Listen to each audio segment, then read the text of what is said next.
Hey everyone, thanks for being here with me tonight. Tonight we have 10 separate stories to go through.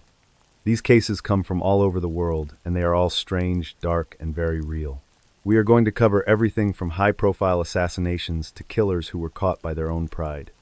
Some of these events took place in the United States, and others happened in Europe and the Middle East. Each one of them is a deep dive into the darker side of the human experience. Before we start, do me a favor. Please like the video, leave a comment, and subscribe to the channel. If you click that like button hard enough, it might just turn into a tiny purple floppy disk and fly away into the Kansas night. Also, let me know in the comments where you are watching from and what time it is for you. Most importantly, check that your doors and windows are locked. If you have a security camera, give the feed a quick look. You want to know you are safe. Outside your window, rain has started to fall. At first it is just a few light drops hitting the glass. Then it turns into a steady, soft curtain of sound. This rain will stay with us as we travel through these stories tonight. The camera pulls away from your room and passes through the rainy night. It travels across the country until it reaches a quiet suburban street in Park City, Kansas. It is a very normal neighborhood with well-kept lawns and silver cars parked in the driveways. In early 2005, a detective sat inside a quiet office. He was staring at a computer monitor that cast a pale blue light on his face. On the desk in front of him sat a small purple floppy disk. It looked like a relic from a different era. The detective picked it up and slid it into the drive. The machine began to whir and click as it read the data. This small plastic square was about to end a game of cat and mouse that had lasted for 30 years. The man who sent that disk thought he was smarter than everyone else. He had spent decades terrorizing the city of Wichita with total silence. But his own ego was finally pushing him to make a move. He wanted to know if the police could track him through a computer file. He even asked them in a letter if he would be safe. The police lied and told him he had nothing to worry about. They were waiting for him to make just one digital mistake. The story of this hunter began much earlier in 1974. Back then, Wichita was a place where people felt safe leaving their doors unlocked. That changed on a cold January morning at the Otero family home. 4 family members were found dead inside their own house. The scene was unlike anything the local police had ever seen before. The killer had not just taken lives. He had spent time with the bodies and followed a very specific, twisted ritual. The city was gripped by a level of fear that never truly went away. For years, the killer sent letters to the media and the police. He gave himself a name that would haunt the region for decades. He called himself BTK, which stood for bind, torture, and kill. He described his crimes in graphic detail to prove he was the one responsible. Then, in the early 90s, the letters just stopped. The monster seemed to have vanished into thin air. While the police searched for a ghost, a man named Dennis Rader was living a perfect life. Dennis was a husband and a father who lived in a modest house in Park City. He was the president of his local church and worked as a compliance officer. Neighbors saw him as a stickler for the rules who spent his time trimming his hedges. He was a scout leader who helped kids learn how to tie knots. No one suspected the darkness hiding behind his glasses. In 2004, the city was preparing for the 30th anniversary of the Otero murders. The local newspaper ran several stories about the cold case. This attention seemed to wake something up inside of Dennis Rader. He could not stand the idea of being forgotten by the world. He wanted the spotlight back on his work. So, he decided to break his 13-year silence. He began sending new packages to a local television station and the police. One of these packages contained a series of strange puzzles and photos. It also included a gold piece of jewelry that had been taken from a victim decades ago. The police realized the killer was still out there, and he was watching them. They set up a task force and began re-examining every piece of evidence. They used new technology to look for DNA on the old stamps and envelopes. But the killer was careful not to leave any physical traces behind. The breakthrough did not come from a laboratory or a witness. It came from the killer's own curiosity and his lack of technical knowledge. In one of his letters, he asked the police a very specific question.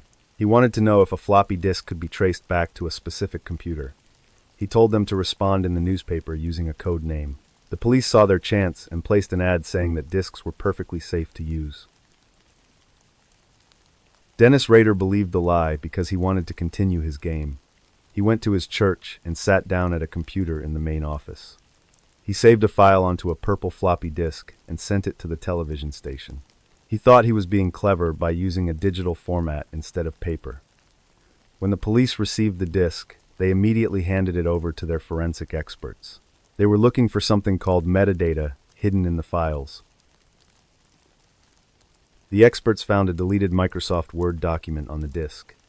When they looked at the properties of the file, two pieces of information jumped out at them. The document had been last saved by a user named Dennis. It also showed that the software was registered to the Christ Lutheran Church. The detectives immediately looked up churches with that name in the area. They found one nearby and checked the list of people who worked there. The name Dennis Rader was right at the top of the list. The police began a quiet surveillance operation on the man who seemed so ordinary. They followed him as he went about his daily routine of inspecting lawns and attending church meetings. They managed to collect a DNA sample from his daughter without him knowing. They compared it to the DNA found at the old crime scenes. It was a perfect match for the daughter of the killer. On February 25, 2005, the police moved in. They pulled Dennis Rader over while he was driving near his home. He did not fight or try to run away. Instead, he seemed almost relieved that the game was finally over. He sat in an interrogation room and began to talk. He spoke about his murders with a chilling, clinical detachment. He referred to his victims as projects and described his rituals as if he were reading a manual. Dennis Rader admitted to 10 murders committed between 1974 and 1991. He explained how he would stalk his victims for weeks before attacking. He would wait for the perfect moment to strike when they were most vulnerable. Then he would bind them and carry out his twisted fantasies. The details were so horrific that even the most seasoned detectives struggled to listen. He showed no remorse for the lives he had destroyed over 3 decades. The people of Wichita were stunned to learn the identity of the monster. The man who had terrified them for 30 years was a church leader and a neighbor. His own family had no idea about the secret life he was leading in the basement. He had kept trophies and photos of his crimes hidden in plain sight. The sense of betrayal in the community was almost as strong as the fear he had caused. The mask of normalcy had finally been ripped away. The legal proceedings were swift because of his detailed confessions. Dennis Rader pleaded guilty to 10 counts of first-degree murder. Since Kansas did not have the death penalty at the time of his crimes, he was sentenced to 10 consecutive life terms. He would spend the rest of his days in a high-security prison. The judge noted that he would never be allowed to walk among civilized people again. The shadow over the city finally began to lift. The aftermath of the case left a deep emotional residue on the region. Families of the victims finally had some version of the truth, but it offered little comfort. The cold-tone Rader used to describe his actions haunted everyone who heard the tapes. He was a man who saw other human beings as objects for his own amusement. The purple floppy disk became a symbol of how even the most calculated killer can be undone by their own pride. Dennis Rader now sits in a small cell, far away from the quiet streets of Park City. He is no longer the center of attention, and his games have come to a permanent end. The silence he once used as a weapon is now his only companion. The city has moved on, but the memory of those 30 years of fear remains. People still lock their doors a little tighter at night. They know that sometimes a monster is just a neighbor with a camera. The camera pulls away from the cold interrogation room. It rises above the flat plains of Kansas and begins to move eastward. The sound of the interrogation fades out and is replaced by the distant roar of a city. We are leaving the quiet suburbs and moving toward the edge of the Mediterranean Sea. The scene shifts from the glow of a computer screen to the bright sun reflecting off the water. The air is warm and smells of salt and exhaust. The quiet suburban secrets of Kansas are a world away from the crowded waterfront of Beirut. In Park City, a killer was undone by a single digital file on a small disk. In Lebanon, the scale of destruction would be measured in tons of explosives and the weight of a nation. While Dennis Rader sat in a small room and spoke in whispers, the streets of Beirut were about to be shattered by a roar that could be heard for miles. The silence of a predator was replaced by the chaos of a war zone. The sun was bright over the Mediterranean Sea on the morning of February 14, 2005. The water was a deep blue and the air was filled with the sounds of a busy city starting its day. Near the historic St. George Hotel, the traffic was heavy with cars and buses weaving through the narrow streets. This part of the city was a symbol of rebirth after years of conflict. People were drinking coffee at outdoor cafes and walking along the seaside promenade called the Corniche. Rafic Hariri was a man who lived his life in the center of that rebirth. He was the former prime minister and a billionaire businessman who had rebuilt much of the city. On this morning, he was finishing a meeting at the Parliament building in the city center. He was a popular figure who traveled with a heavy security detail at all times. His motorcade consisted of 6 black armored vehicles, equipped with advanced electronic jamming devices to prevent remote bombs. As the meeting ended, Hariri climbed into the back of his armored Mercedes. His motorcade began to wind through the streets toward his home. The drivers were highly trained and the route was supposed to be secure. But high above the streets, eyes were watching every move the vehicles made. A group of men had been monitoring Hariri's patterns for months. They knew his schedule, and they knew exactly which road he would take to get back to his estate on the coast. A white Mitsubishi van was parked at the curb directly in front of the St. George Hotel. It looked like any other delivery vehicle in a city full of commerce. But inside the cargo area, the van was packed with over 1,000 kilograms of high-grade explosives. The mixture included TNT and other chemicals designed to create a massive pressure wave. A man sat inside the van, waiting for the precise moment when the black motorcade would pull alongside his position. At 12:55 in the afternoon, the motorcade turned onto the street by the hotel. The lead security cars passed the white van without noticing anything unusual. As Hariri's car reached the center of the block, the driver of the van triggered the detonator. The explosion was so powerful that it created a massive fireball that rose hundreds of feet into the air. The sound was a physical blow that shattered windows across a 3-mile radius of the city center. When the smoke began to clear, the scene looked like a landscape from a nightmare. A massive crater 30 feet wide and 10 feet deep had been punched into the asphalt of the road. The St. George Hotel was a hollow shell with its facade blown completely away. Cars were piled on top of each other, and many were engulfed in bright orange flames. People were wandering through the dust with blank stares, their clothes torn and their faces covered in gray soot. Rafic Hariri and 21 other people were killed instantly in the blast. Among the dead were his close bodyguards and innocent bystanders who happened to be walking by at the wrong time. The armored Mercedes that was supposed to protect the Prime Minister had been tossed through the air like a toy. It landed dozens of feet away, mangled beyond recognition. The electronic jammers had been useless against a suicide bomber who was sitting right on top of the device. The international community was horrified by the brazen nature of the attack. Within days, investigators from the United Nations arrived to begin a massive forensic operation. They treated the entire neighborhood as a crime scene, sifting through tons of debris. They recovered tiny fragments of the white van and parts of the engine block. They also found the remains of the person who had been driving the bomb. But the physical evidence was only one part of the puzzle. The real breakthrough came from a team of investigators who looked at invisible patterns in the air. They spent months analyzing millions of lines of telecommunications data from every cell tower in Beirut.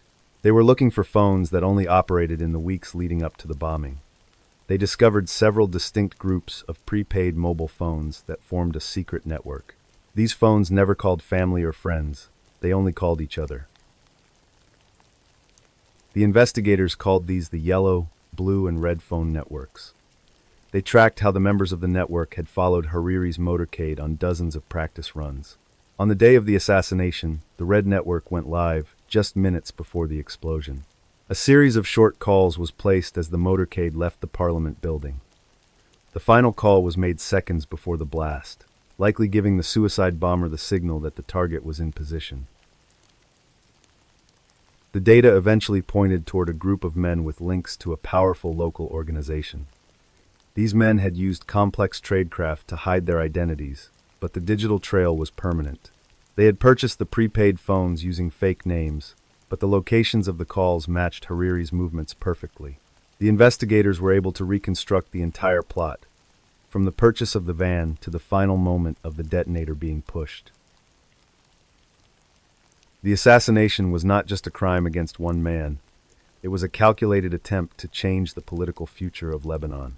The killers believed that by removing Hariri, they could maintain control over the country's affairs.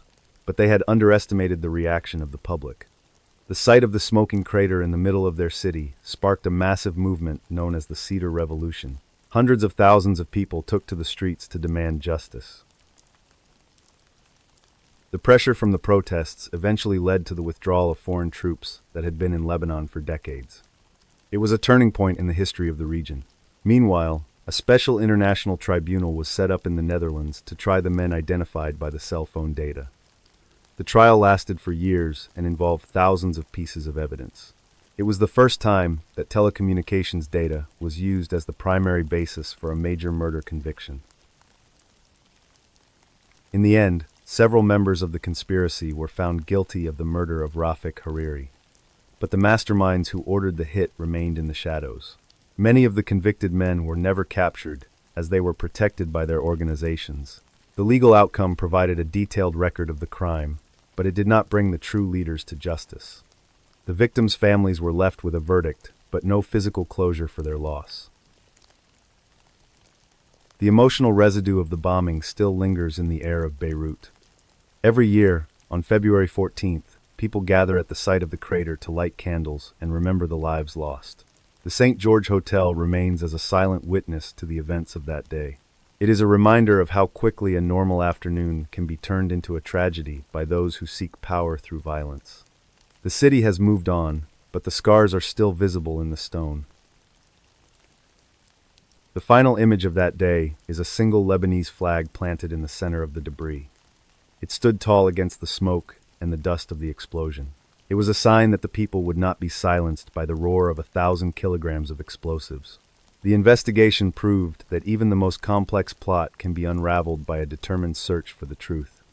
But the cost of that truth was a crater that would never truly be filled. The camera pulls away from the ruins of the St. George Hotel. It moves over the Mediterranean Sea and heads northwest toward the heart of Europe. The sound of the waves fades and is replaced by the hum of an urban housing project. We are leaving the sun-drenched streets of Beirut and entering the gray, cold suburbs of Paris. The smell of salt air is replaced by the smell of wet pavement and exhaust. We are moving toward a different kind of spark. While Beirut was burning from a targeted bomb, Paris was about to burn from a single accidental spark. We leave the sun-drenched coast of Lebanon and travel thousands of miles to the north and west. The warm salt air of the Mediterranean is replaced by the biting October wind of northern France. We land in a place called Clichy-sous-Bois, which is a crowded suburb on the edge of Paris. Here, the tall concrete apartment blocks loom over narrow streets like gray giants. The sound of the city is a low, constant hum of tension. Two teenage boys stood in the shadows of a towering chain-link fence. Their names were Zaid Benna and Bouna Traoré. They were just 15 and 17 years old. They looked up at the jagged coils of razor wire that lined the top of the barrier. Behind the fence stood a massive electricity substation that powered the entire district. It was a forbidden zone filled with humming transformers and thick steel cables. The boys were breathing hard, their lungs burning from a long sprint through the neighborhood. They needed a place to hide. The decision to climb that fence would lead to a national emergency that lasted for 3 weeks. It would turn a quiet afternoon into a tragedy that changed the face of the country forever. One routine identity check by the police was the only thing that started this chain of events. A simple question of who they were led to a flight through the streets and a desperate choice. By the end of the night, the name of this suburb would be known across the entire world. A spark in a dark room was about to light a fire. Before the trouble started, the day was remarkably ordinary for the teenagers of the housing project. It was late October, in 2005, and the school day had just ended. Zayed and Buna were meeting up with their friends to play a game of soccer on a nearby asphalt court. The air was crisp and the sun was beginning to dip below the horizon. They were laughing and talking about their plans for the upcoming weekend. For these boys, the housing project was their whole world, and they knew every alley and shortcut by heart.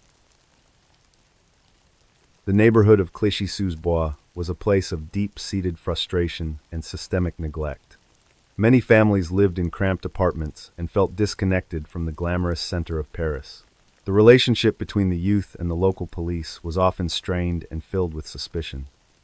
Identity checks were a daily part of life for many young men in the suburbs. On this particular afternoon, a group of officers was patrolling the area near a construction site. They saw the teenagers and decided to move in for a closer look. When the boys saw the blue and white police vans approaching, they did not wait to be questioned. They knew that a simple stop could lead to hours of detention or a trip to the station. Panic rippled through the group and they began to run in different directions. Zayed and Bauna, along with a third friend, sprinted toward the edge of the residential zone. They scrambled over walls and darted behind parked cars to lose their pursuers. The police called for reinforcements and began a coordinated search for the fleeing youths. The three boys found themselves trapped near the perimeter of the massive electricity substation. It was a dead end with nowhere left to run except over the high metal fence. They grabbed the cold steel mesh and hauled themselves upward, ignoring the warning signs posted on the gate. They dropped down onto the gravel on the other side, entering a world of high-voltage danger. The air inside the substation felt heavy and smelled of ozone and hot metal. They crawled toward a large concrete structure housing the main transformers. The police officers reached the fence and peered through the shadows, but they did not follow the boys inside. They knew the risks of entering a live power facility without proper equipment. Instead, they stood guard at the perimeter and waited for more units to arrive. Inside the transformer room, the three boys huddled together in the dark. They could hear the voices of the officers outside and the crackle of their radios. The boys believed they were safe as long as they remained perfectly still in the shadows of the giant machines. Suddenly, a massive flash of blue and white light illuminated the interior of the building. A deafening crack like a thunderbolt echoed off the concrete walls. Zayed and Bauna had come too close to a live electrical arc that jumped through the air toward them. Thousands of volts of electricity surged through their young bodies in a fraction of a second. The force of the discharge was so great that it knocked the third boy backward and onto the floor. The humming of the transformers was replaced by a terrifying, heavy silence. Outside the fence, the police saw the bright flash and heard the explosion.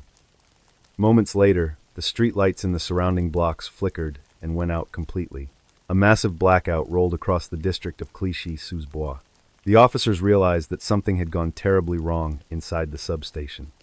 They called for emergency medical teams and fire crews to respond immediately.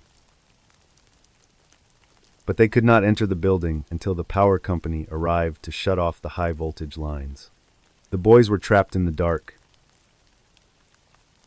When the rescue teams finally entered the transformer room, they found a scene of absolute devastation. Zayed and Buna were dead, their lives taken by the massive electrical surge. The third boy was alive, but he was suffering from severe burns and was in a state of profound shock. He was rushed to a nearby hospital as the news of the tragedy began to spread through the housing project. Neighbors gathered at the perimeter of the substation, staring at the darkened building with a mixture of grief and growing anger. The initial reports from the authorities suggested that the boys had been involved in a robbery. They claimed the police were not chasing them and that the boys had entered the substation for no reason. This narrative caused a wave of fury to wash over the community. The local youth knew the boys were just playing soccer and had run out of fear. They felt the police were responsible for pushing the teenagers into such a dangerous hiding place.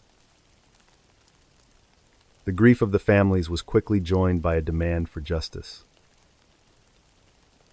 The investigation into the deaths was slow and filled with conflicting statements from the officers involved. It took months for the true sequence of events to be revealed through the analysis of police radio logs. The recordings showed that the officers knew the boys had entered the substation and were in grave danger.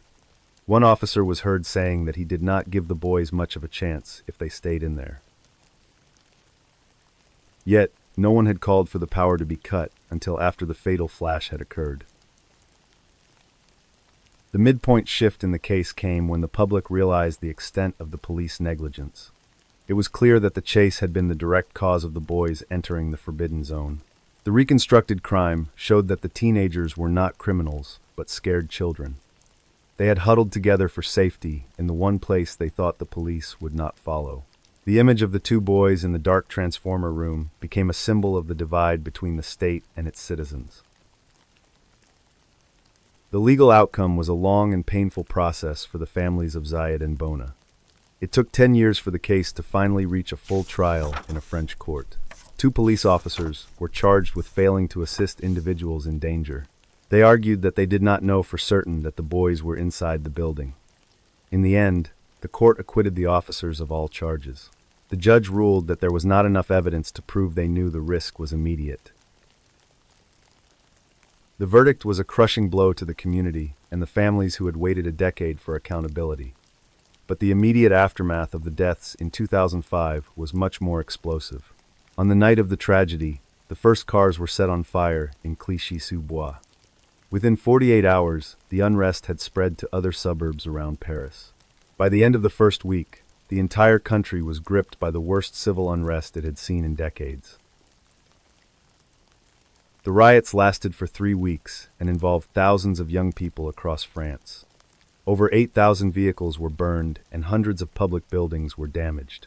The government was forced to declare a state of emergency for the first time since the 1950s. Thousands of police officers were deployed to the streets in riot gear. The world watched as the outskirts of Paris turned into a battleground of tear gas and Molotov cocktails. The spark in the substation had become a national wildfire. The emotional residue of the tragedy still hangs over the housing projects of France. Every year, a memorial is held at the site of the substation to remember Zayed and Bona. Their names are painted in large letters on the concrete walls of the neighborhood. For many, their deaths represent the systemic neglect and the lack of opportunity in the suburbs. The physical scars of the riots have been repaired, but the social divide remains as wide as it was that October night. The final image of the story is the skyline of Paris, glowing orange from the fires in the distance. While the city center remained quiet and elegant, the perimeter was a ring of flames and smoke.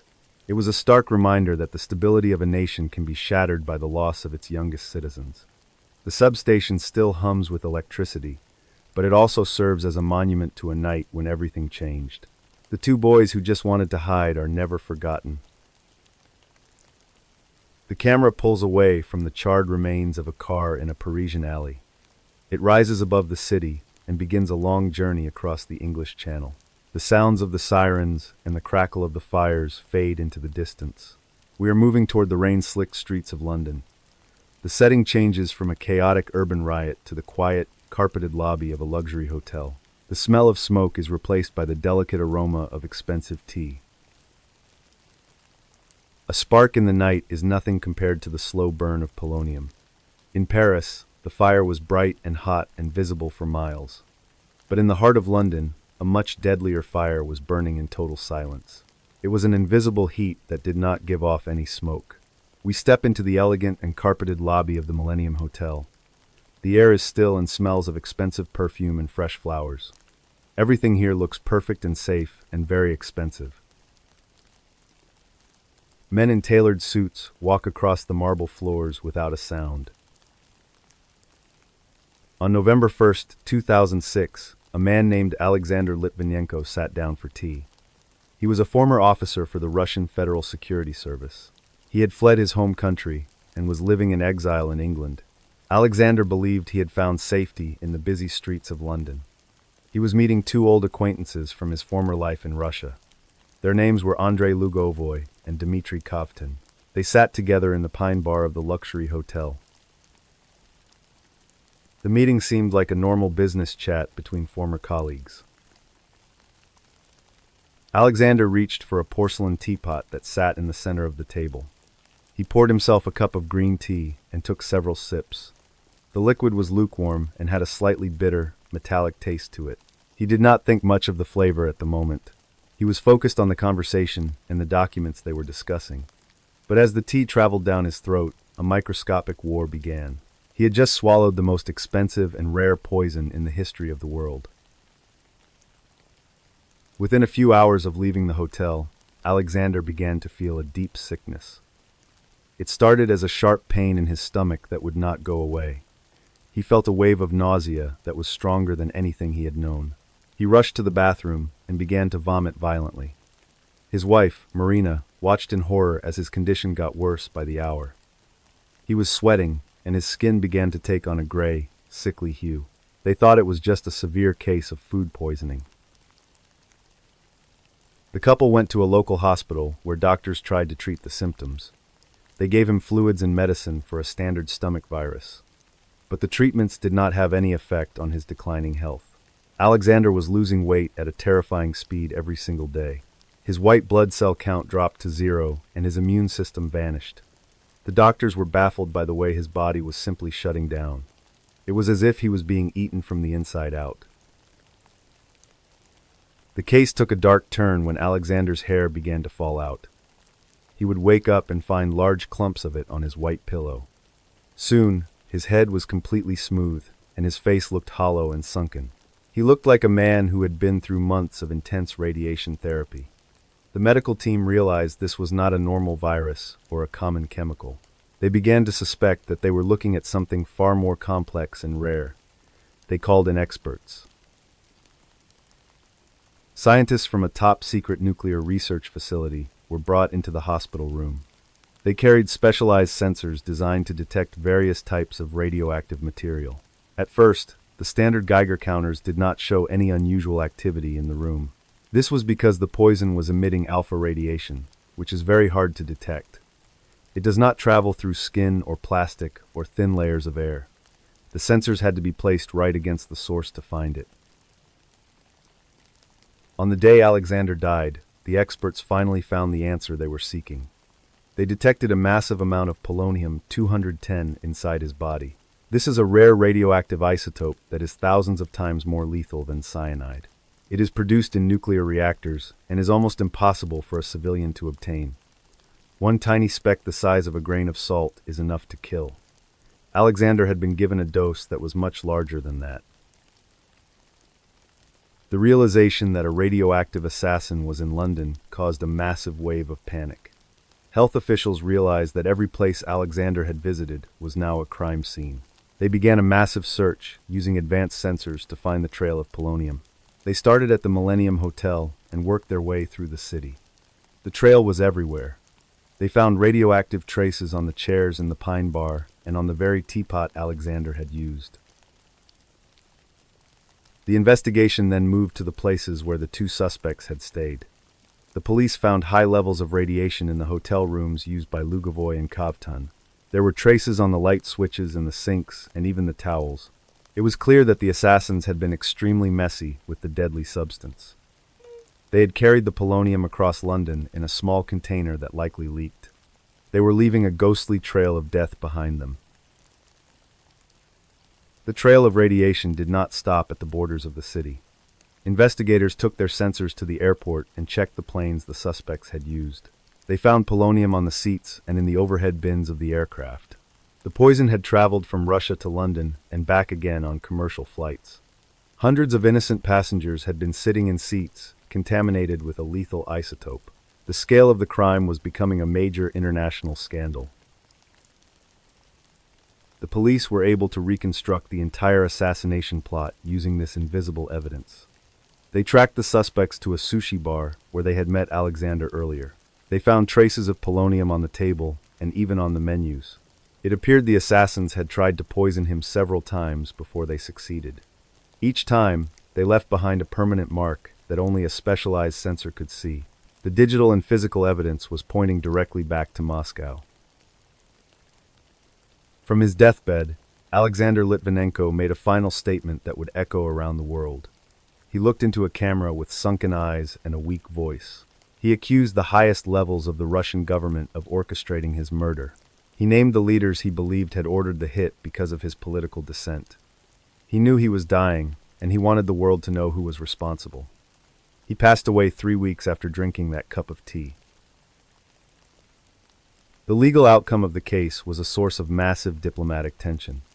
British authorities officially charged Andrei Lugovoy and Dmitry Kovtun with the murder of Alexander.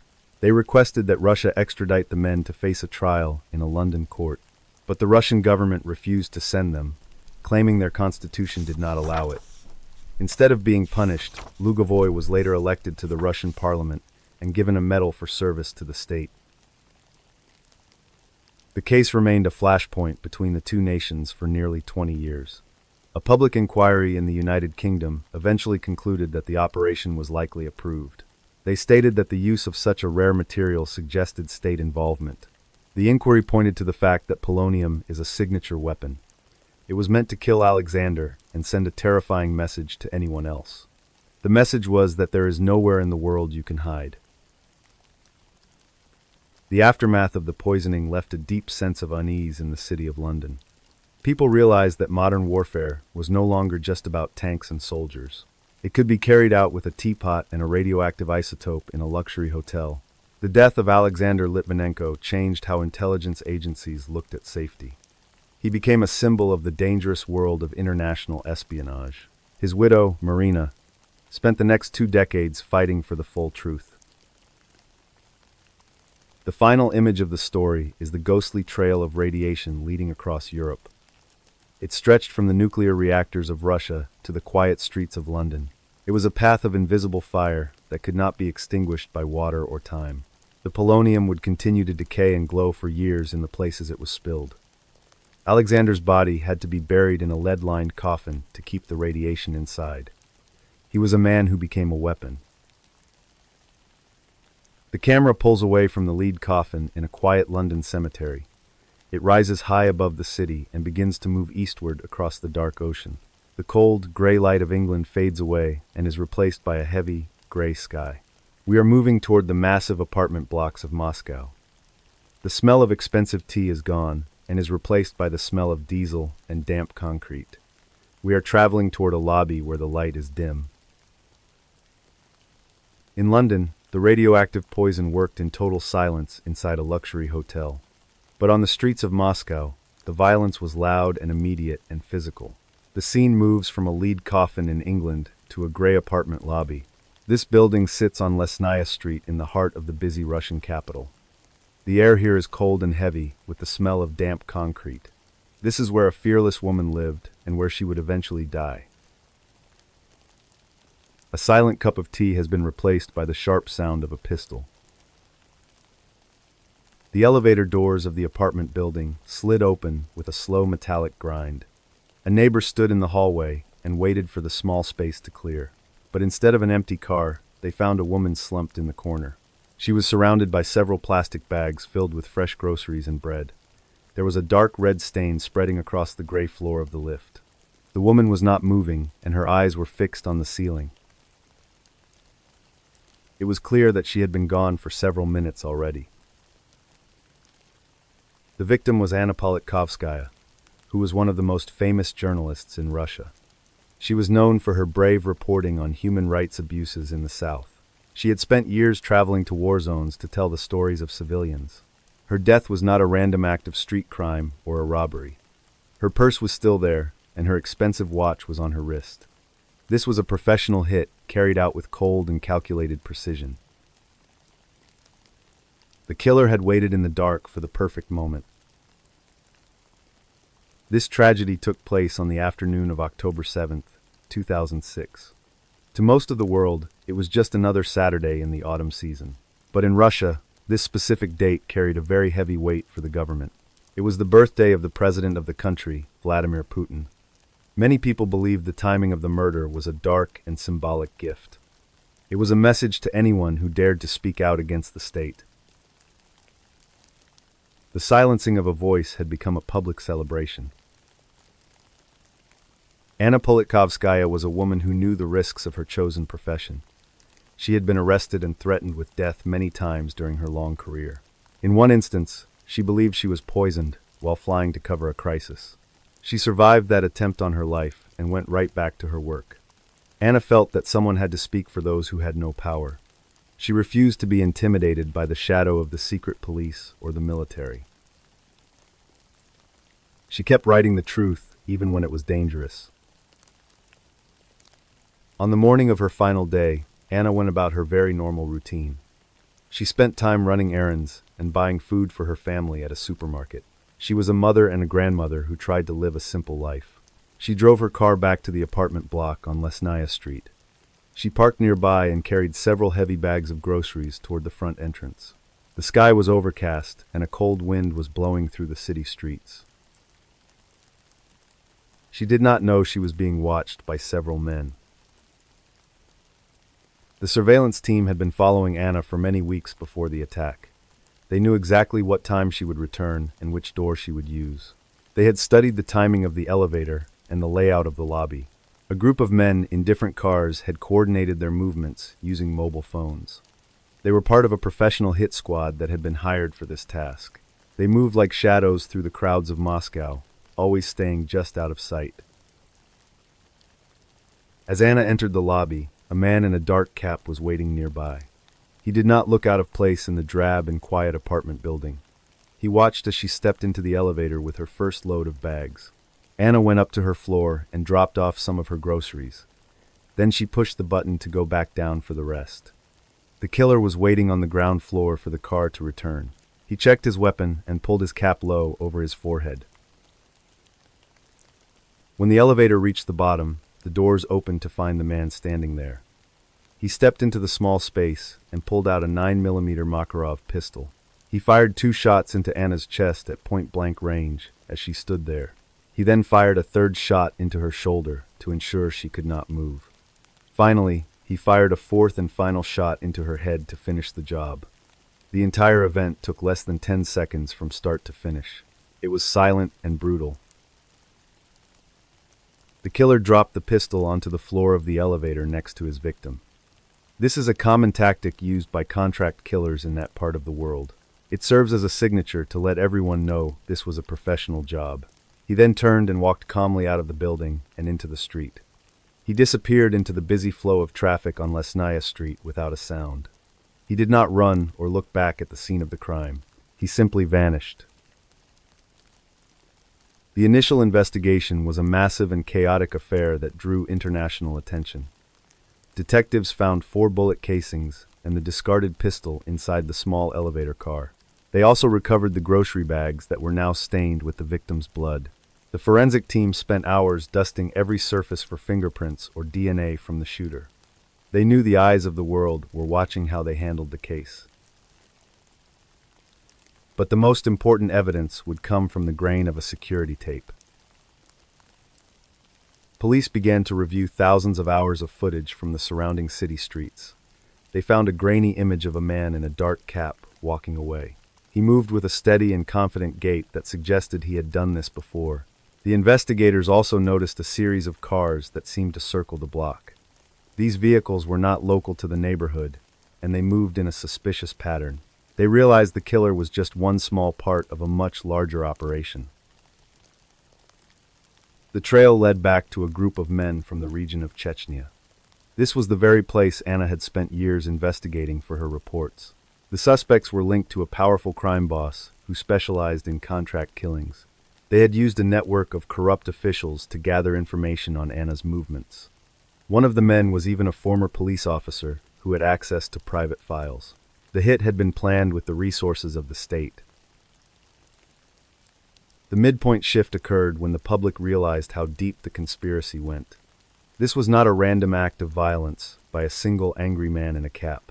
It was a coordinated strike involving surveillance, logistics, and high-level information. The reconstructed crime showed that the hit squad had tracked Anna to her gym. They had followed her to the park where she walked her dog every morning. They knew her life better than she did in those final weeks. They were simply waiting for the order.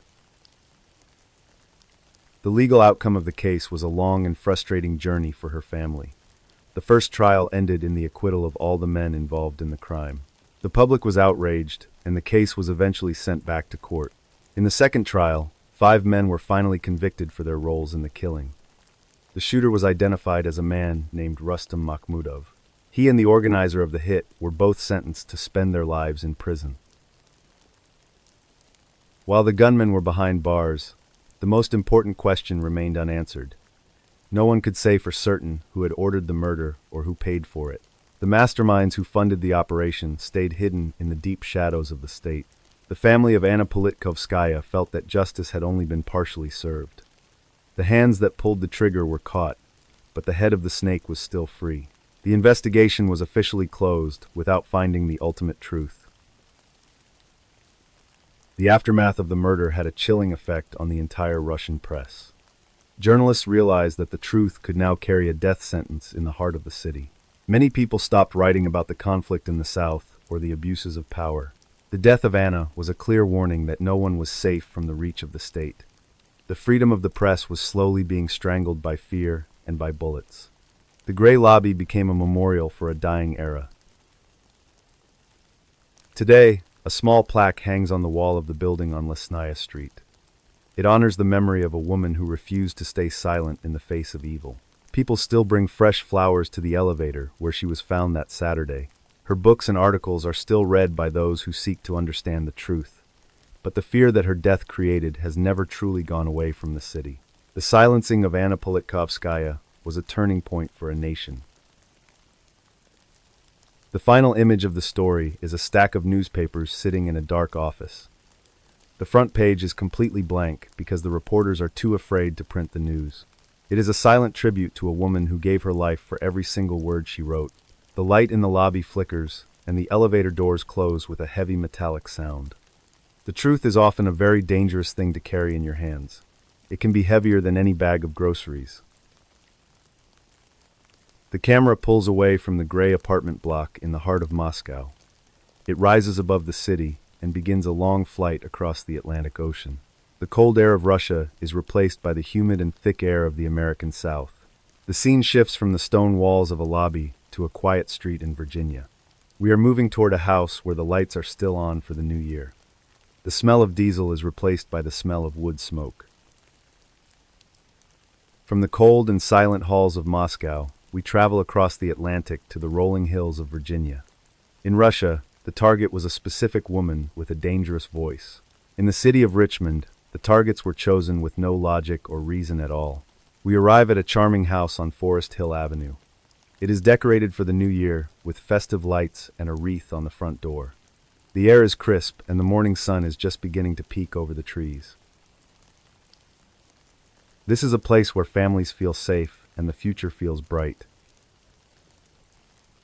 On the morning of January 1st, 2006, a family friend drove up to the Harvey home. They were arriving for a scheduled New Year's Day brunch and musical party. Brian Harvey was a well-known musician, and his wife Catherine owned a popular toy store. They were the kind of people who were the heart of their community. Their 2 young daughters, Stella and Ruby, were full of life and laughter. But as the friend walked up the porch, they noticed something was wrong.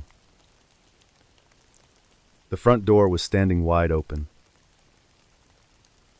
A week of terror was about to begin, that started with a simple knock on a door. The friend stepped inside the house and was met with a heavy, thick smell of smoke. The living room was quiet, and the festive decorations were covered in a layer of gray ash. There was no sound of music or children playing in the upstairs rooms. The house felt hollow and cold, despite the heating system humming in the background. The friend called out for Brian and Catherine, but the only response was the crackle of a dying fire. The lives of the Harvey family were defined by creativity and kindness before this day. Brian had toured the country with his band, and Catherine was a beloved local business leader. They lived in a beautiful home filled with books and instruments and toys. Their daily life was a snapshot of American happiness in a quiet, leafy neighborhood.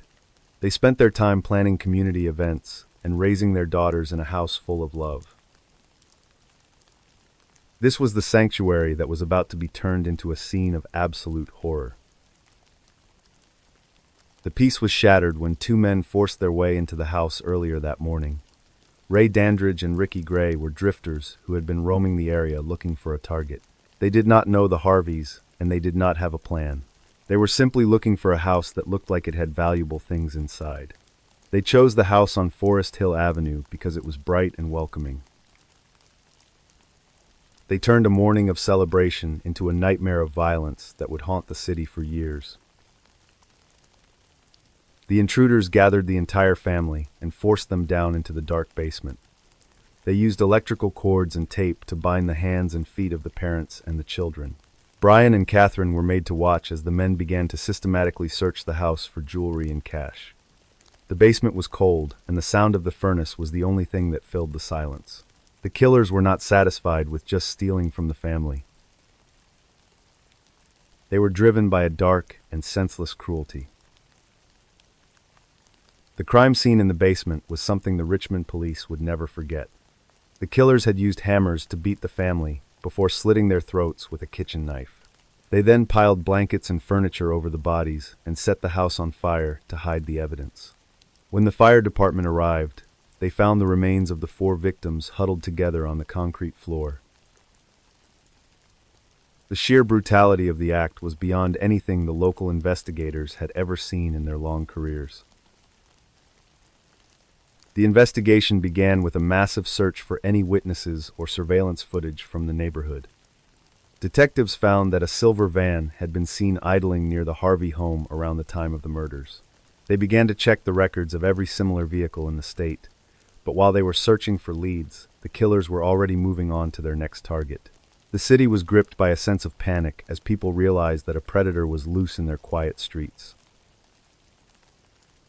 Just days after the Harvey murders, a second family was found dead in another part of the city. The Baskerville Tucker family had been killed in almost the exact same way as the Harveys. They were bound in their home, and their throats were slit before the house was set on fire. The realization that a spree killer was active in Richmond caused a total shutdown of the community. People stopped going out at night, and every stranger was viewed with a deep and growing suspicion. The midpoint shift came when a phone call was placed from a town in Pennsylvania. A relative of Ray Dandridge had become suspicious of the items the men were carrying. They had returned from Richmond with expensive jewelry and electronics that they could not explain. The relative saw the news reports about the murders and realized the timeline matched perfectly. They called the local police and gave them the address where the 2 men were hiding. The hunt was finally moving toward a conclusion. Police in Pennsylvania moved in and captured Ray Dandridge and Ricky Gray without a struggle. Inside their bags, investigators found a van that matched the description from the Harvey neighborhood. They also found a digital camera that contained photos of the victims and their homes. The clothing the men were wearing was still stained with the blood of the families they had destroyed. The physical evidence was overwhelming and linked them directly to both crime scenes in the city of Richmond.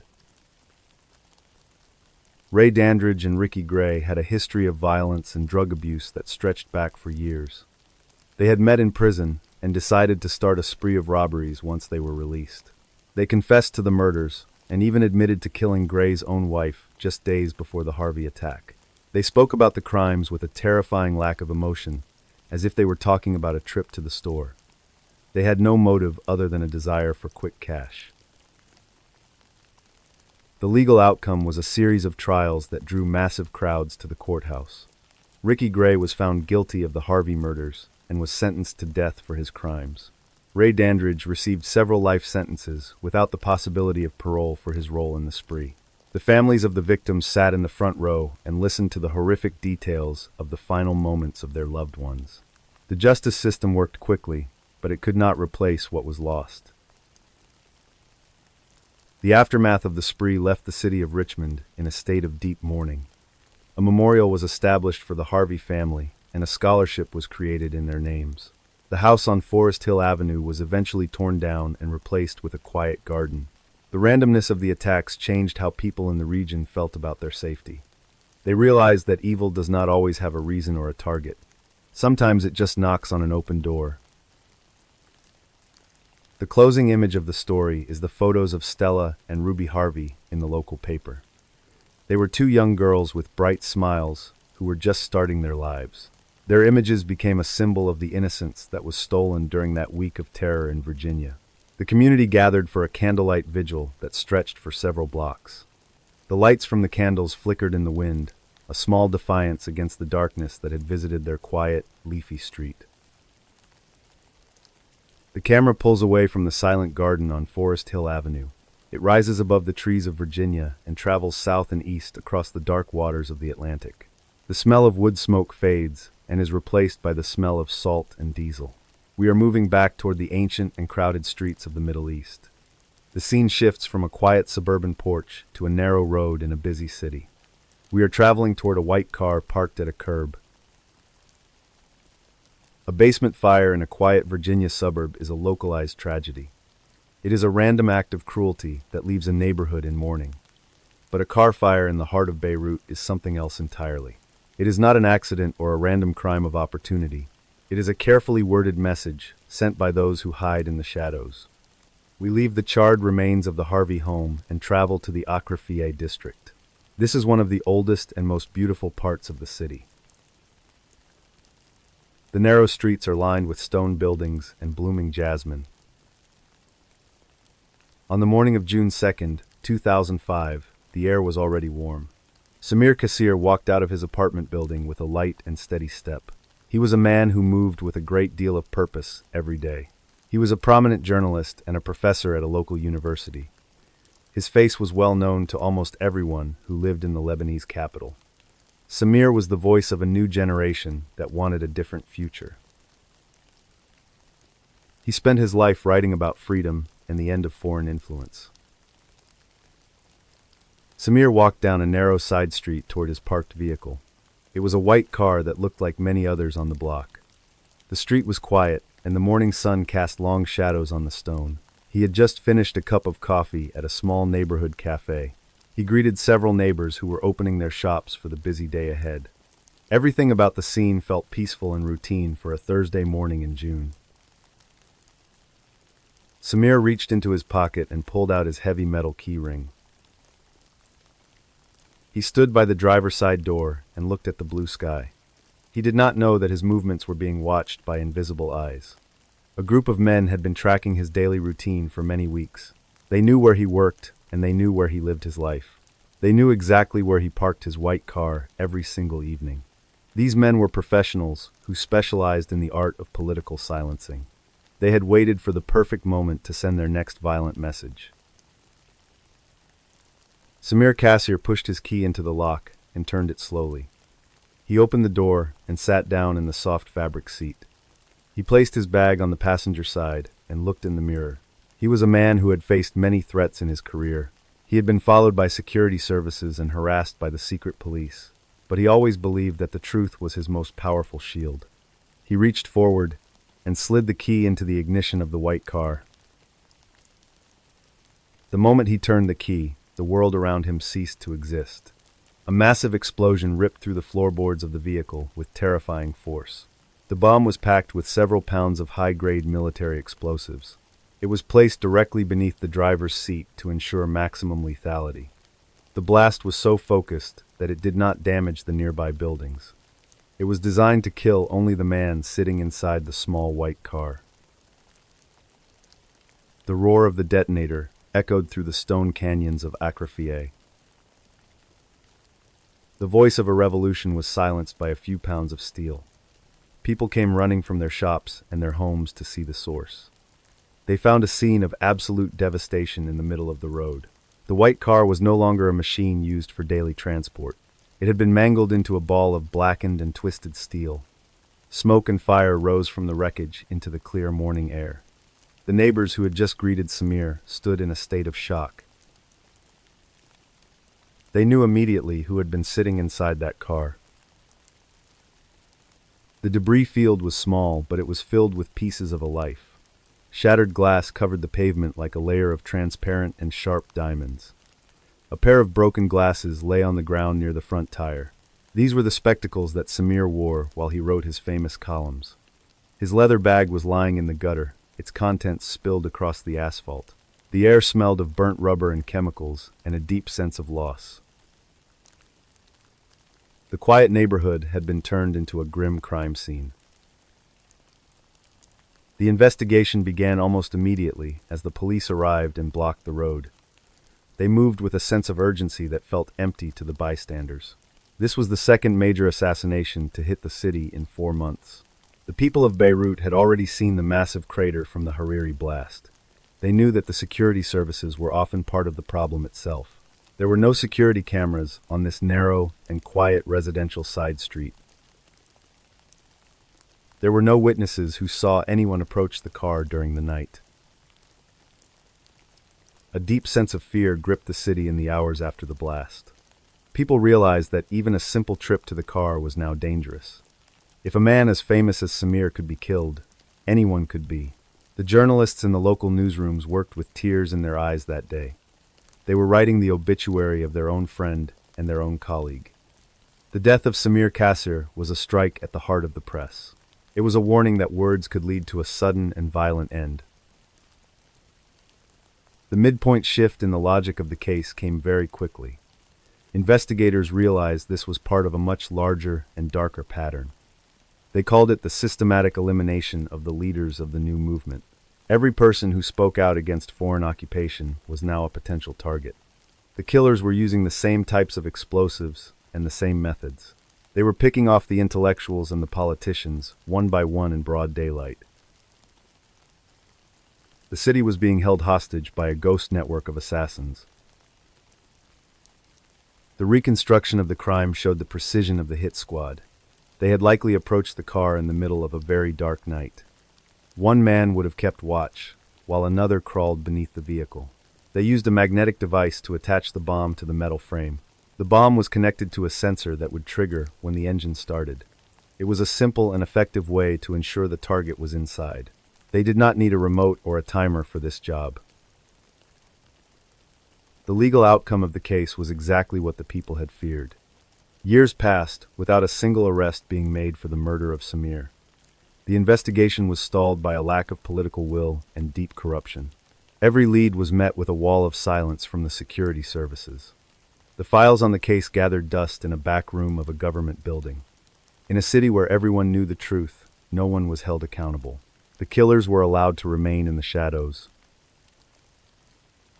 Samir Kassir became a symbol of the high cost of speaking out in Lebanon. His face was printed on thousands of posters during the protests that followed. His name was chanted by students and activists in the great public squares. They called him a martyr for the cause of independence and free speech. But his death also left a hole in the intellectual life of the nation. A man who could see a better future was no longer there to lead. The silence he left behind was louder than any blast. The aftermath of the murder was a mixture of frustration and righteous anger. His widow and his friends continued to fight for a full investigation. They took their case to international organizations and human rights groups. They wanted the world to remember that Samir was killed for his ideas. But the political climate in the region remained as volatile as ever. The same forces that killed him were still operating in the dark corners. The threat of the car bomb was never truly gone from the streets. The closing image of the story is the white car mangled into a ball.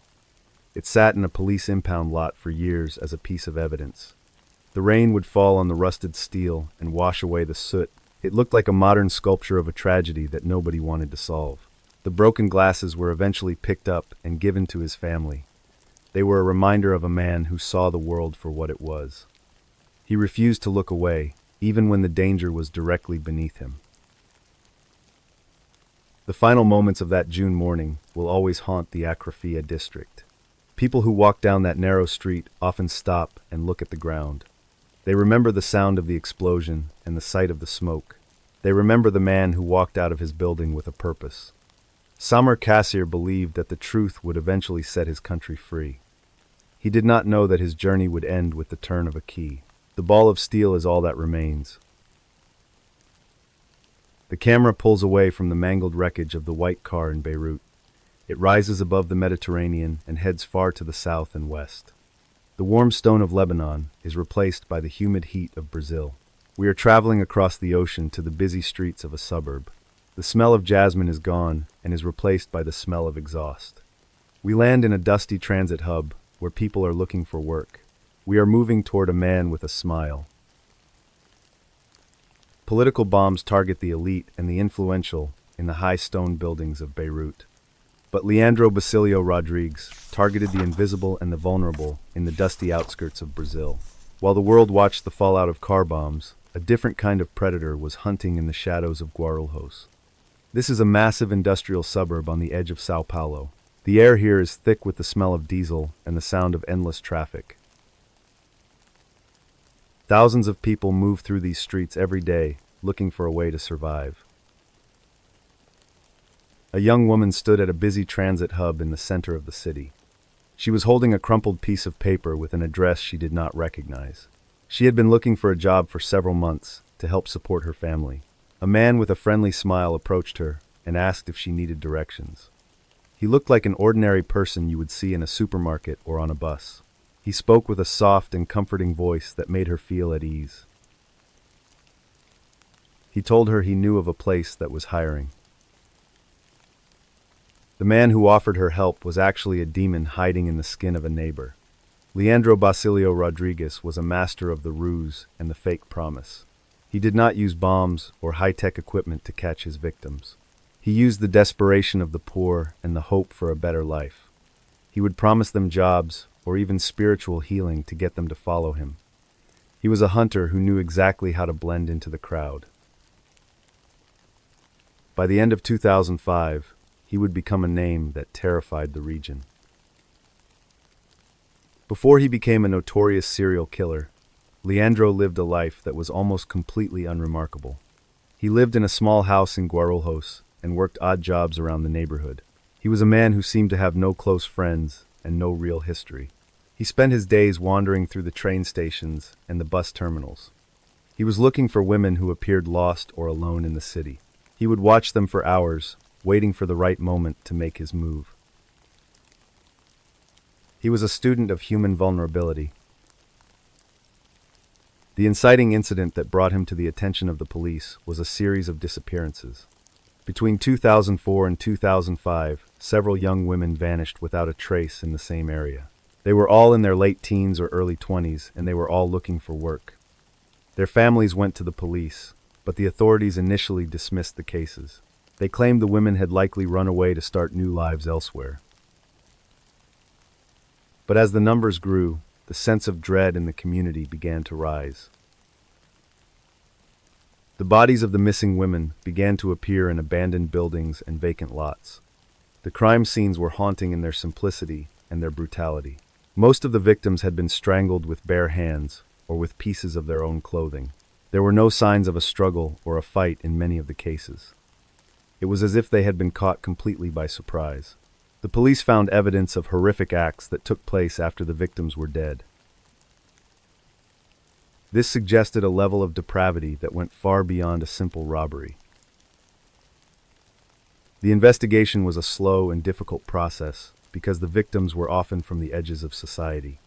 They did not have famous names or powerful families to demand justice. But a team of detectives began to notice a pattern in the reports. Several witnesses mentioned a man seen talking to the women near the transit hubs. They described him as being helpful and polite, often carrying a Bible or a folder of job applications. The police realized they were not looking for a gang, but for a single predatory man who was hiding in plain sight.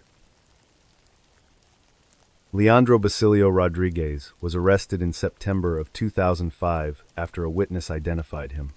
The police found several items belonging to the missing women inside his small room. They found cheap jewelry, identification cards, and even locks of hair kept as trophies. When he was brought into the interrogation room, he did not deny the crimes. Instead, he began to speak with a terrifying level of pride. He started to boast about the number of women he had lured into his trap. He seemed to enjoy the attention of the detectives. The midpoint shift occurred when Leandro began to describe his spiritual ruse. He told the investigators that he would tell women he was a healer who could see their future. He would offer to perform a ritual in a quiet place to help them find a job or a husband. He said that once they were alone and their eyes were closed, he would strike. He found it amusing that people were so willing to trust a stranger with a kind word. The mask of the helpful neighbor was completely gone, replaced by the face of a monster. The reconstruction of the crimes was a journey into a nightmare. Leandro would take the women to wooded areas or the dark corners of industrial parks. He would wait until they were in a state of prayer or hope before he put his hands around their throats. He described the way the light would leave their eyes with a cold and detached tone. After they were gone, he would spend hours with the bodies before leaving them in the dirt. He saw himself as a powerful figure who had total control over their fates. The legal outcome was one of the most significant in the history of the Brazilian justice system. Leandro was eventually linked to at least 9 murders through DNA and physical evidence. However, during his interrogations, he claimed to have killed dozens more over several years. He spoke about victims in other cities and states that the police could never verify.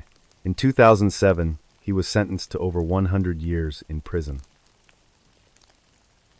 He was labeled as the Maniac of Guarulhos by the local media and the public. The aftermath of the case exposed the extreme vulnerability of the poor in the suburbs of São Paulo. It showed how easily a predator can exploit the lack of safety and the need for work. The families of the victims were left with a deep sense of guilt for allowing their daughters to go out alone. The transit hubs that were once symbols of opportunity became places of fear and suspicion. The story of Leandro served as a dark reminder that a smile is not always a sign of friendship. Today, Leandro sits in a high-security prison, far away from the streets he used to haunt. He is a man who sought power through the destruction of the weak. His name is synonymous with the darkness that can hide in the middle of a crowd. The abandoned buildings where he left his victims have mostly been torn down, but the memory of the women who never made it to their interviews remains. They are the invisible victims who were finally seen by the world, but only after they were gone. The closing image of the story is a dark and damp room where Leandro hid his secrets. It was a small space filled with the echoes of his boasts and the items he took from his victims. The light from a single bulb flickers against the gray walls. It is a place where hope was traded for a nightmare in the humid heat of the Brazilian night. The door to the cell slams shut, locking the predator away from the sunlight forever. The silence of the prison is his only reward for a lifetime of cruelty. The camera pulls away from the concrete walls of the Brazilian prison. It rises above the city of Guarulhos and travels back across the Atlantic Ocean. The humid air of the south is replaced by the dry and ancient air of the Middle East. We are moving back toward the mountains of Lebanon and the winding roads of Mkhalis. The smell of exhaust is replaced by the smell of pine trees and sea air. We are traveling toward an armored vehicle driving through the morning light. The dark and narrow cells of a Brazilian prison are meant for predators who haunt the poor and the invisible. But in the mountains of Lebanon, the targets are the leaders who stand in the bright light of the public stage. We leave the humid outskirts of São Paulo and travel back to the high ridges of Mkhalis. The air here is thin and crisp and smells of ancient pine needles and the distant sea. The morning sun is just starting to hit the winding mountain roads. This is a place of beauty that has been turned into a killing field for the brave. An armored vehicle was driving along a steep and curving road on the morning of December 12, 2005. Inside sat a man named Gebran Tueni, who was one of the most powerful voices in the country. He was the editor-in-chief of a major newspaper and a newly elected member of parliament. Gebran had just returned from Paris the very day before. He had been staying in France because he knew there was a price on his head. He looked out the window at the city he had come back to save, unaware that he was being followed.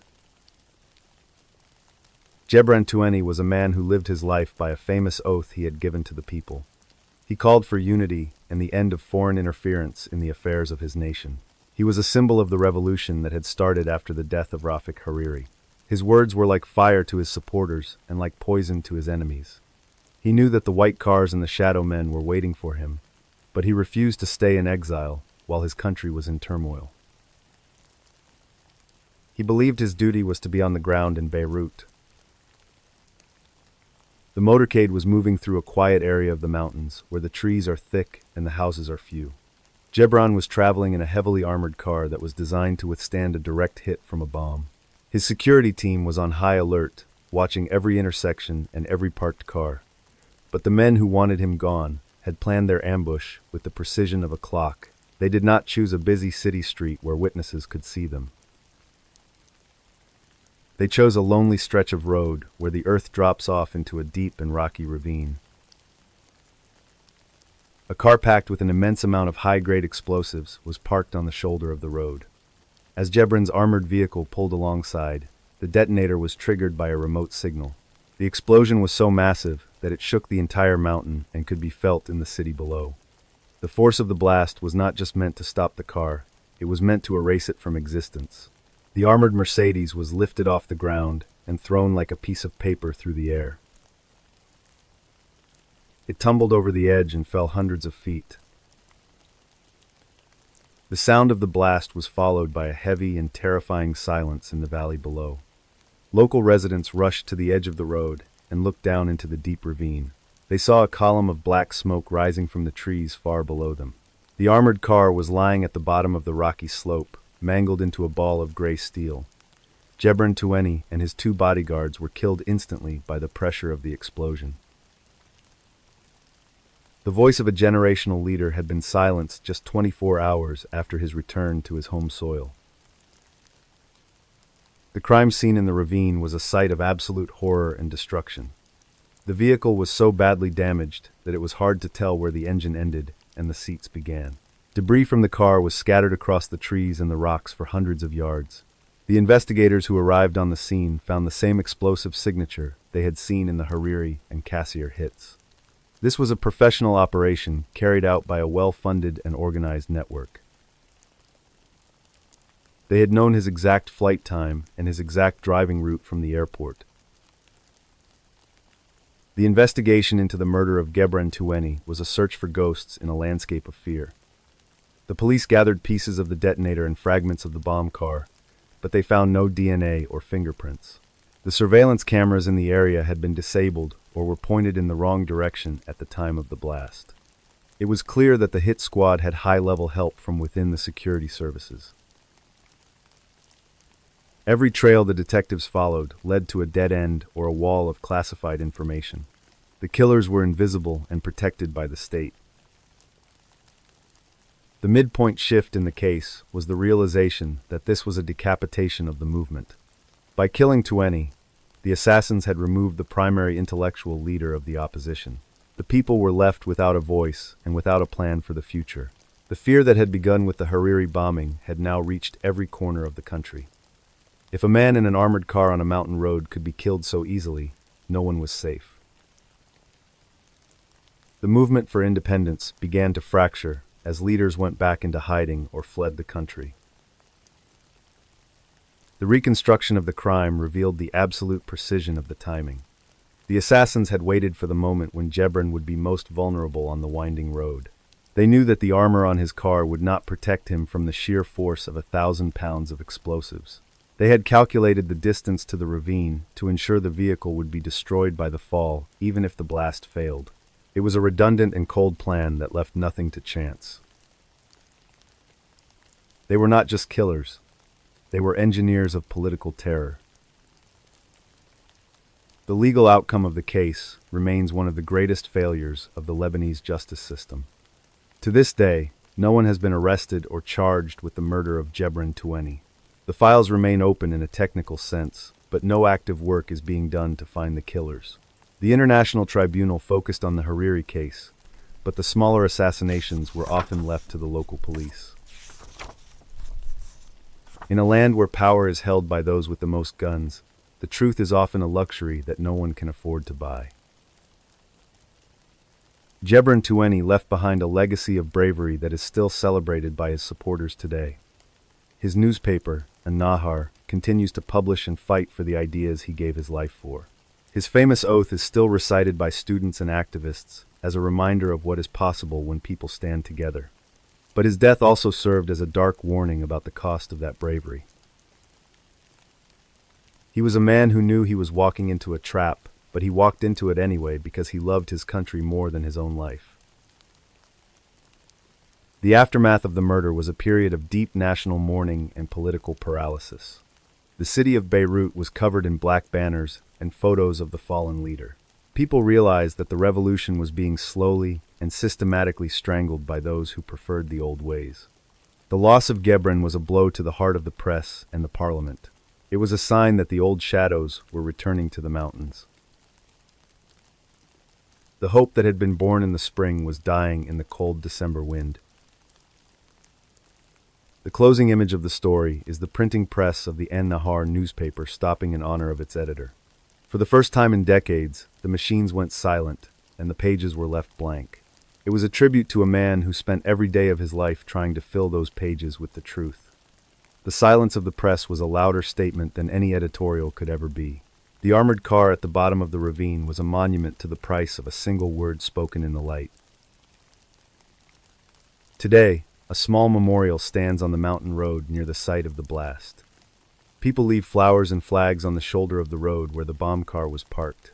They look down into the deep ravine and remember the man who fell from the sky. The wind in the pine trees is the only sound in the quiet mountain pass. The mountains of Lebanon are beautiful and ancient, but they hold secrets that are buried deep in the rocky soil. Gebran Tueni is part of that soil now, a voice that still echoes in the wind. The camera pulls away from the rocky ravine in the mountains of Lebanon. It rises above the Mediterranean and heads far to the north and east across the map of the world. The warm stone and pine trees fade away and are replaced by the thick, dark woods of a Russian park. The air is cold and the ground is covered in dead leaves and snow. We are moving toward a man sitting on a bench with a bottle of vodka. We are traveling toward a chessboard with empty squares. Gebran Tueni fought for the future of his country and the freedom of his people.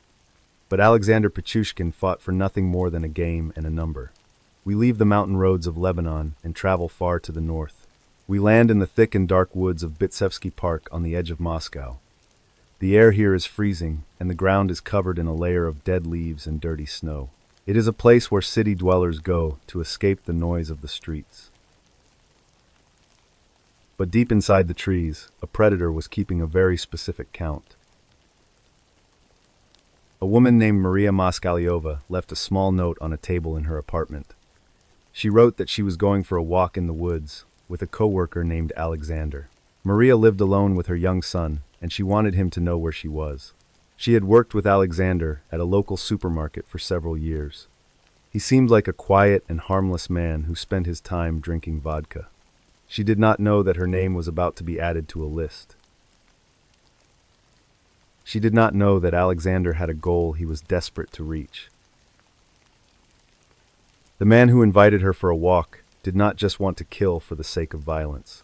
He wanted to complete a pattern that existed only in his own mind. Alexander Pichushkin wanted to kill 64 people in total. He chose this number because it represented every single square on a chessboard.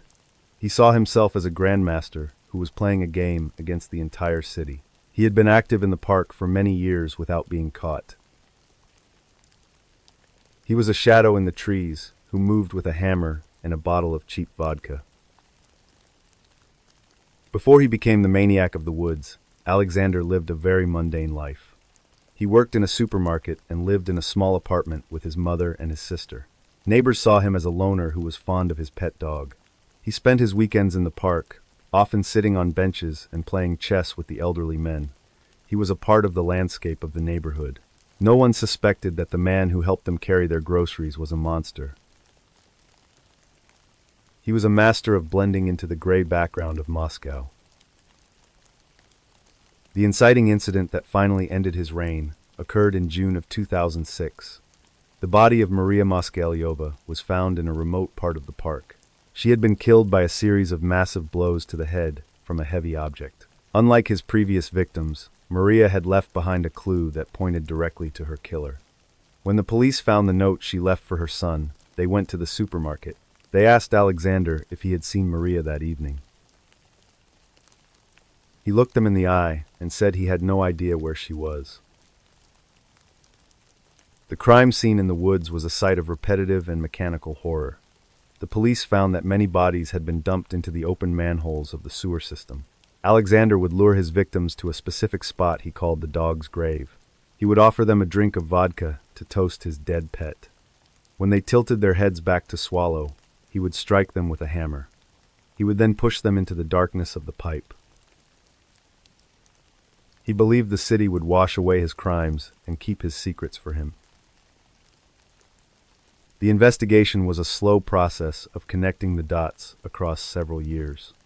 Police had found many bodies in the park over the previous decade, but they were often dismissed as accidents. They thought the victims were just drunks who had fallen into the sewers or died of the cold. But after the note from Maria, they began to look at Alexander's life more closely. They found that he had been present near many of the disappearance sites. They searched his small apartment and found a collection of items that stopped their hearts. In the corner of his room, they found an old wooden chessboard. On each of the squares, Alexander had written a date and a name. He had used a pen to mark the progress of his twisted game across the board. The police realized that he had already filled 61 of the 64 squares. He was only 3 steps away from reaching his ultimate goal. The realization that a serial killer was operating with a scoreboard was a shock to the city. Alexander was not just a murderer. He was a collector of lives. The midpoint shift happened during his first interrogation at the police station. Alexander did not try to hide his actions or beg for mercy. Instead, he complained that the police had caught him too early. He told them that he had actually surpassed his goal and had killed over 60 people. He felt that the chessboard was too small to contain his ambition. He spoke about his crimes with a sense of pride and accomplishment. He wanted the world to know how many people he had taken from the park. He was a man who wanted to be famous. The reconstruction of the crimes showed the absolute coldness of his methods. He mostly targeted elderly men who were lonely and looking for a drink and a conversation. He would use their own kindness and their own struggles against them. He saw himself as a god who decided who lived and who died in his woods. He described the sound of the hammer hitting the skull as his favorite music. He had no motive other than the desire to fill the squares on his board. He was a hunter who enjoyed the process of the kill. The legal outcome was a trial that captivated and horrified the people of Russia. Alexander was officially charged with 48 murders, although he claimed many more. He was kept inside a glass cage in the courtroom to protect him from the families of the victims. He would mock the people who cried for their loved ones. In 2007, he was sentenced to life in prison without the possibility of parole.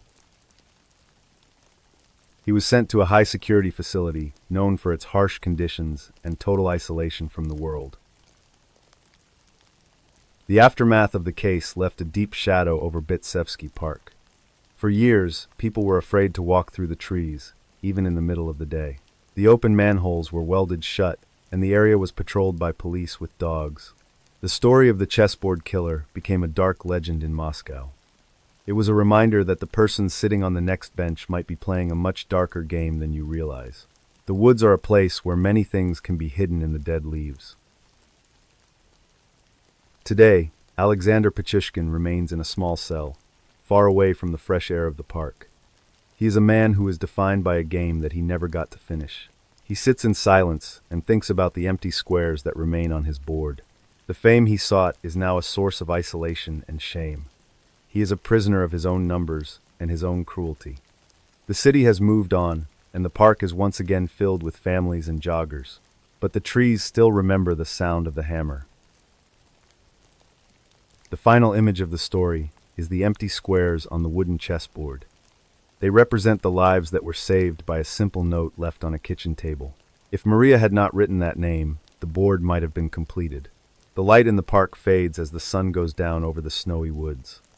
The crunch of snow and dead leaves is the only sound in the quiet evening. The game is over, and the Grandmaster is in a cage.